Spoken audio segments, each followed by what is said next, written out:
Super star Rajinikanth solid bounce back ఇచ్చిన cinema Jailer. Nelson Dilip Kumar దర్శకత్వంలో తెరకెక్కిన జైలర్ మూవీ గతేడాది ఆడియన్స్ ముందుకొచ్చి అతిపెద్ద విజయం సొంతం చేసుకుంది. రజనీకాంత్ స్టైల్ గా అనిరుద్ధ్ ఇచ్చిన బీజిఎం కు థియేటర్ టాపులు లేచిపోయాయి. తెలుగులోనూ మంచి విజయాన్ని అందుకుంది ఈ సినిమా. మొత్తంగా బాక్సాఫీస్ దగ్గర 650 కోట్ల వరకు వసూలు చేసింది. దీంతో అప్పుడే ఈ సినిమాకు సీక్వెల్ అనౌన్స్ చేశారు.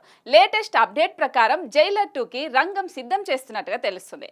అయితే ఈ సీక్వెల్ కు టైటిల్ మారినట్టుగా చెప్తున్నారు. జైలర్ సినిమాలో బాగా పాపులర్ అయిన హుకుం అనే పదాన్ని టైటిల్ గా ఫిక్స్ చేసినట్టుగా సమాచారం. ఇప్పటికే దీనికి సూపర్ స్టార్ నుంచి గ్రీన్ సిగ్నల్ కూడా వచ్చిందట. ప్రస్తుతం స్క్రిప్ట్ లో రజనీ చెప్పిన కొన్ని కీలక మార్పుల మీద వర్క్ చేస్తున్నారట. వర్క్ స్క్రిప్ట్ లాక్ అయ్యాక షూటింగ్ స్టార్ట్ చేసేలా ప్లాన్ చేస్తున్నారట. జూన్ నుంచి ప్రీ ప్రొడక్షన్ వర్క్ స్టార్ట్ చేసి వచ్చే ఏడాది జనవరిలో మూవీని సెట్స్ మీదకు తీసుకెళ్లనున్నారట.